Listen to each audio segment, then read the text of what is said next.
ইলম, বিদ্যা। তাহলে এক গ্লাস পানি পান করতেও বিদ্যা লাগে।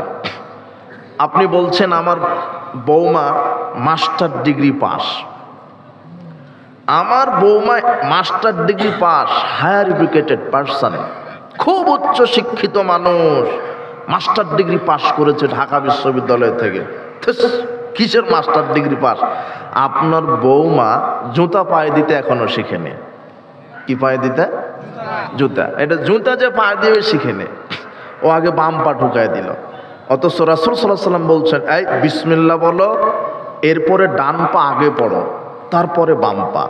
এই জুতা খোলার সময় বাম পা আগে খুলো, তারপরে ডান পা খুলো। এই দেখেন, জুতা পরতেও কি লাগে? বিদ্যা লাগে। বুঝেন নি মনে হয় কথা? আর আপনি মাস্টার ডিগ্রি পাস, পোশাক গায়ে দিতেই শিখেননি, আপনি বাম হাতলটা আগে ঢুকায় দিলেন। অথচ ডান হাতলটা আগে ঢুকিয়ে দিতে হবে, আর বলতে হবে আলহামদুলিল্লাহিল্লাযী কাসানি হাযা ওয়া রাযাকানি মিন গায়রি হাওলিন মিন্নি ওয়ালা কুওয়া। এটা হলো পোশাক পরিধানের আদব। ডান হাতল আগে ঢুকিয়ে দিবেন, অন্তত বিসমিল্লাহ বলেন। কথা বোঝেননি মনে হয়? আপনি খাচ্ছেন বাম হাতে, অথচ রাসূল বলছেন ইয়াকুল বিয়ামিনি, এই তোমরা ডান হাতে খাও। ওয়াশরাবু বিহা, এবং ডান হাতে পান করো। ফাইন্না শাইতান ইয়াকুলু বিশিমালিহা ওয়া ইয়াশরাবু বিহা, শয়তান বাম হাতে খায়, বাম হাতে পান করে। তো আপনি আইনজীবী হয়ে কি হলেন? আপনি আপেলটা কিনে বাম হাতে খেয়ে নিলেন, তাও দাঁড়িয়ে। দুটাই মূর্খের মতো কাজ করলেন। বাম হাতে কারা খায়? কে খায়? শয়তান। কথা বুঝেননি মনে হয়? আর রাসূল বলছেন দাঁড়িয়ে যদি কেউ ভুলেও খেয়ে নেয়, তাহলে কি করতে বলেছেন? বমন করতে বলেছেন। অথচ আইনজীবী, আইনজীবী কাকে বলে জানেন? যে বাংলাদেশের সংবিধানের আইন তো জানা আছে, আমেরিকা ব্রিটেনের সংবিধানে কোন পৃষ্ঠাতে কত লাইনে কি লেখা আছে এটাও জানে, এর নাম আইনজীবী। বিসিএস ক্যাডার কাকে বলে জানেন? ও সব জানে। আইন, ওই আকাশতত্ত্ব, জমিন তত্ত্ব, physics, chemistry, biology, social science, social work যা আছে, ম্যাথমেটিক্স, আপনার ওই কম্পিউটার, মোবাইল ফাংশন, আপনার সব জানে। ও সব জানে, কিন্তু দুঃখিত সূরা ফাতিহা শিখেনি। দুঃখিত, ওকে এক বদনা পানি দিয়ে বলবেন যে একটু অজু করে দেখানো, অজু করতে পারবে না। দুঃখিত, ওকে যদি বলেন আপনার বাপ মারা গেছে, আপনি জানাজাটা আদায় করে দেন, হলুদ পেশাব করে দিবে না। বুঝেননি মনে হয়? কথা কঠিন লাগে, তাই না? কথা কঠিন লাগে। শোনেন, কঠিন লাগবে মানে, আমাকে এক বিশ্ববিদ্যালয়ের ভিসি বলছেন, প্রফেসর বলছেন, ভুল হয়েছে, ছেলে মেয়ে, একটা ছেলে একটা মেয়ে, লন্ডনে পড়াশোনা করিয়েছি, ওখানেই নাগরিকত্ব নিয়েছে, ওখানেই বিয়ে করেছে, ওখানে চাকরি করে। আমরা বৃদ্ধ হয়ে গেছি, আমাদের খবর নেয় না, এখন আমরা বৃদ্ধাশ্রমে আছি। কোথায় আছে? দেখেন তো আপনার এই এলাকায় কোনো আলেমের সন্তান বৃদ্ধাশ্রমে আছে নাকি? হ্যাঁ? এখন এই যে মাদ্রাসার পরিচালক বললো না যে মাদ্রাসার জন্য দোয়া করবেন, ছেলে মেয়ে দিবেন, ছেলে মেয়ে দিবেন, অ্যাডভাইস করা লাগতেছে। আর স্কুল কলেজ বিশ্ববিদ্যালয়ে অ্যাডভাইস করা লাগে না। একজন হাফেজ সাহেব বলছে আমি আপনার সন্তানকে পড়াবো, মাসে 500 টাকা দিন। আপনি 500 টাকার বিনিময়ে কোরআন শিখালেন না, কিন্তু 5000 টাকা দিয়ে আপনি ইংরেজিতে ঠিকই প্রাইভেট দিয়েছেন।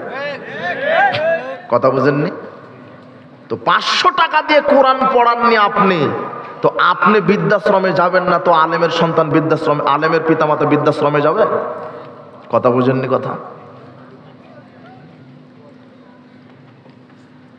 আমি ইংরেজি শিখতে নিষেধ করছি না, ইংরেজি তো শিখবেন, এটা দুনিয়াবি প্রয়োজনীয় বিদ্যা। বিশেষ ক্যাডার তো হবেন, পুলিশ, আর্মি সব হবেন, আপনি আইনজীবী, সচিব, নেতা, এমপি, মন্ত্রী, আপনাকেই হতে হবে। কিন্তু আগে কোরআন হাদিসের বিদ্যা। আগে কি? কোরআন হাদিসের বিদ্যা। আপনি বড় বড় ডিগ্রি নিয়ে কি লাভ যদি কোরআন হাদিসে না শিখে? রাসূল সাল্লাল্লাহু আলাইহি ওয়াসাল্লাম বলছেন, ইন্নাল্লাহ আযজা ওয়া জাল্লা ইয়ারফাউ দারাজাতা লিল আবদি সালিহ ফিল জান্নাহ।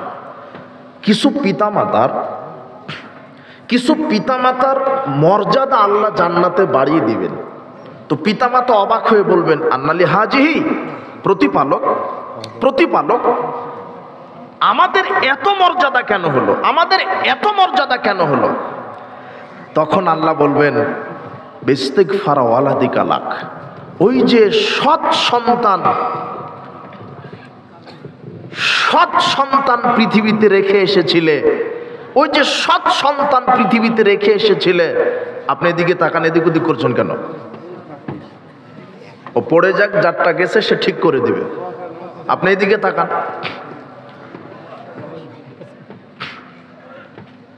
ওই যে তোমার সৎ সন্তান ছেলে মেয়ে পৃথিবীতে রেখে এসেছিলে, যারা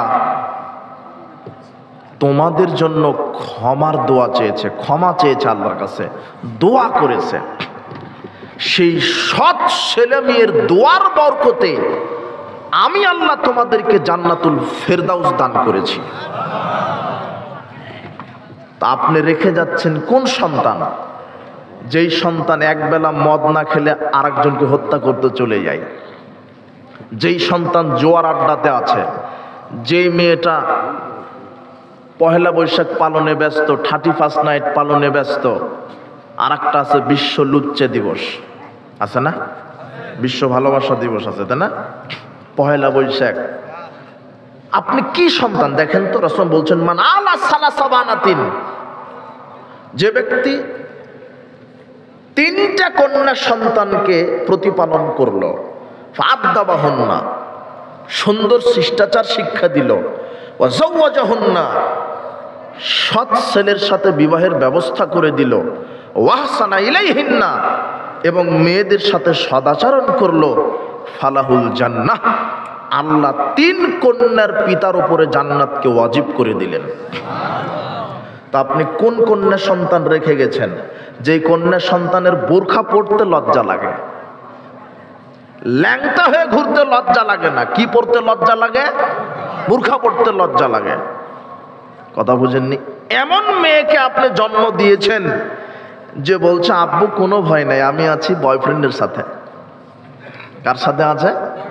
শিক্ষা সফরে গেছে আপনার মেয়েটা, ক্লাস 9-এ পড়ে, যুবতী মেয়ে, শিক্ষা সফরে গেছে জাফলং, শিক্ষা সফরে গেছে মালাকুল মউতের সাথে। কার সাথে? মালাকুল মউত। তো শিক্ষা সফরে গেছে, আপনি তো তাহাজ্জুদ পড়ে দোয়া করছেন, আল্লাহ মেয়েটাকে সয় সালামতে ফিরিয়ে দিও আল্লাহ। তাহাজ্জুদে দোয়া করছেন আপনি, জানলা আমার মেয়েটা যেন কোনো ক্ষতি না হয় আল্লাহ। তাহাজ্জুদ পড়ে সূর্য উঠেছে, তখন মেয়ে ফোন দিয়ে বলছেন, আব্বু কোনো সমস্যা নেই, আমি বয়ফ্রেন্ডের সাথে আছি, কোনো সমস্যা নেই, কোনো সমস্যা নেই। এই ছেলে, এই পিতা আপনাকে বলছি, শোনেন, একজন মেয়ে হজে যেতে পারে না মাহরাম ছাড়া। কোথায় যেতে পারে না? হজ। হজ করতে যেতে গেলে মহিলাকে তার স্বামীকে নিয়ে যেতে হবে, তার পেটের সন্তানকে নিয়ে যেতে হবে, অথবা তার শ্বশুরকে নিয়ে যেতে হবে, অথবা তার ভাইকে নিয়ে যেতে হবে। কোনো মাহরাম ছাড়া নারীর উপরে হজ ফরজ নয়। সেখানে যুবতী মেয়েকে আপনি মালাকুল মউতের সাথে জাফলং পাঠিয়েছেন। 2 দিন পর ওই পিতা আমাকে ফোন দিয়ে বলছেন যে, মৌলানা সাহেব একটা ফতুয়া লাগবে। কি? তো আমার মেয়েকে তো বিবাহ দিলাম 1 সপ্তাহ হয়নি, কিন্তু জামাই পক্ষের লোকেরা বলছে আমার মেয়ের পেটে 4 মাসের বাচ্চা। কি নতুন মনে হলো নাকি? দেখেন না যে ওই যে রাস্তার পাশে সন্তান প্রসব করে রেখে চলে যায়, এগুলি খবর পড়েছেন? রংপুরের মানুষ এগুলি খবর দেখেন, যে রাস্তার পাশে একটা নবজাতক শিশুকে পাওয়া গেল। ওটা কোন শিশু? হ্যাঁ, অবৈধ সন্তান। কথা বুঝেন না? বাচ্চা প্রসব করে দিয়ে ফেলে দিয়ে চলে গেছে। সমাজ জানলে কি হবে, আমি বিবাহের পূর্বে বাচ্চা প্রসব করেছি, এই ভয়ে। জাহেলিয়াতের যুগে মানুষ কন্যা সন্তানকে জীবিত পুঁতে রাখত এই লজ্জায়। তো আজকের বর্তমান বাংলাদেশে অনেক নারী লজ্জায় জীবন্ত সন্তানকে ড্রেনে ফেলে চলে যাচ্ছে। ঘটনা কি এক নয়? কেন? ওই যে বয়ফ্রেন্ডের সাথে রাত কাটিয়েছে, 31 নাইট পালন করেছে, পহেলা বৈশাখ পালন করেছে। তখন আমি বললাম, আপনার মেয়ে এই 31 নাইট কতবার পালন করেছে, আর শিক্ষা সফরে গেছে কতবার? তখন বলছে বেহিসাব, বেহিসাব গেছে।